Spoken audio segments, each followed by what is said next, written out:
For today's video, magbuhat ang inyong auntie og mga ribbons para gamiton sa pangbunyag nga giveaways. Mugamit lang ko og pink nga ribbonette since ang order sa atong client is pink. Unya, kay timing gid kaayo nga nag-burn out, busa magdagkot na lang ta og kandila. Unya, saway langan-langan sugda na dayon sa inyong auntie ang pagbuhat sa mga ribbons para mahuman na dayon. Sa mga katong gusto makat-on kung unsaon pagbuhat sa mga simple nga ribbons, pwede ra kaayo ninyo sundan ang ako ang video. Kinahanglan gayud nga kita kabaluta mo buhat og mga basic lang nga ribbons. Kay dili gyud malikayan, ilabi na kung naata nagpuyo sa mga bukid-bukid nga lugar. Nga kanang wala tay maorderan og mga giveaways or wala tay mapabuhatan. So mapugos ta og DIY. Busa kinahanglan nga sa mga simple o mga basic lang nga pagbuhat sama niini makat-on gayud kita, ilabi na sa mga misis. Dili lang kay sa giveaways magamit ang mga ribbons. Gamit usab kaayo ang mga ribbons kung magputos ta og mga gift aron ang ato ang mga gift presentable lantawon. Sa una, dili gyud ko kahibalo kung saon pagbuhat sa ribbons. Apa nagpractice gyud ko. Nagpractice hangtod nga nakabalo ko kung unsaon pagbuhat ang ribbons. Hangtod nga niabot ang panahon nga daghan na gapabuhat sa ako og mga giveaways. Sama sa bunyag, kasal, birthdays, anniversaries, ug uban pa nga mga klase sa mga giveaways. So nag-start ko og buhat og giveaways is adtong 2018 hantod karon. So sa kadugayon na nako nga sa pagbuhat og giveaways no, na master na gid nako kadugayan ang pagbuhat sa mga ribbons. Easy na lang kaayo na para sa ako. Makaingon gyud ko nga easy na lang kaayo para sa ako kay na master naman ako. Kay sa una manggod sa pag-start pa lang nako, gapraktisan pa gyud na nako og maayo ang ribbons kung saon pagbuhat. Kay sa tinuod lang, lisod siya basta pilmero pa. So mugasto pa ka og mga pila ka ribbonit aron lang mamaster nimo ang imuhang trabaho. Pero sa ngadto-ngadto, kung mapraktis na gyud nimo og maayo, ma-expert na kaana og mamaster na nimo.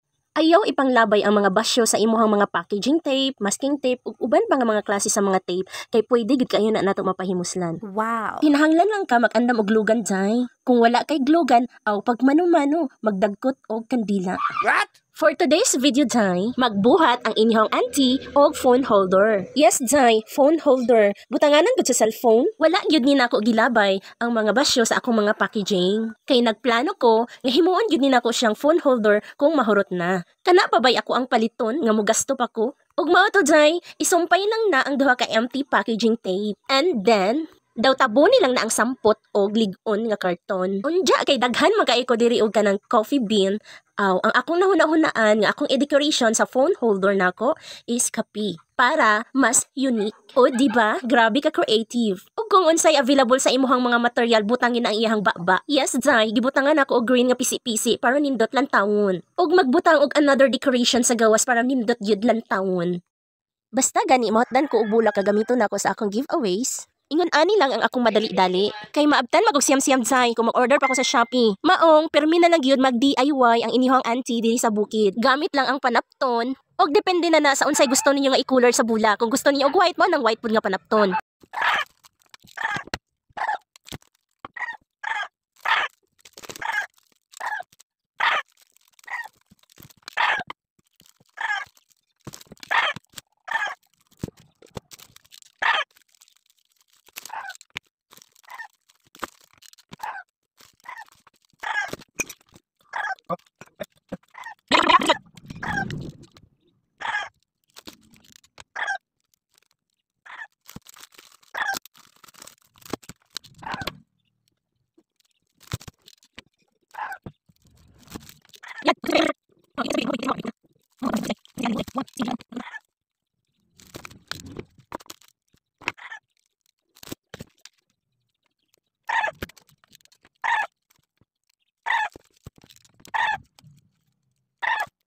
Giveaways na para sa birthday. Una mag-andam ta og cardboard, glue gun, cartolina, glue, edited picture, mini basket, ribbon, cellophane, ribbon.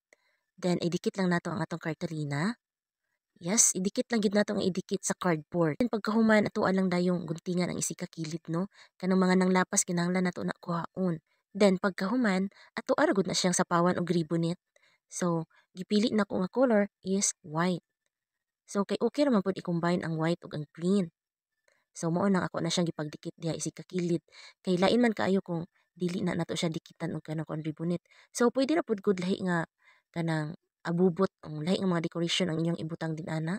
Pwede ra bunggahan ninyo pero sa ako kay nagtipid man ko. So okay ra kaayo na ang kanang kuan ribonit nga why tarungon lang gid nimo pagdikit. Then after ana katong atong mini basket nga ready-made na daan. So ato anang idikit diha no. Dapit sa left side. Then magbutang din ta og cardboard, idikit nato pod sa ihang tapat kay diha nato idikit ang katong picture sa mag-birthday. O, anaon lang gud.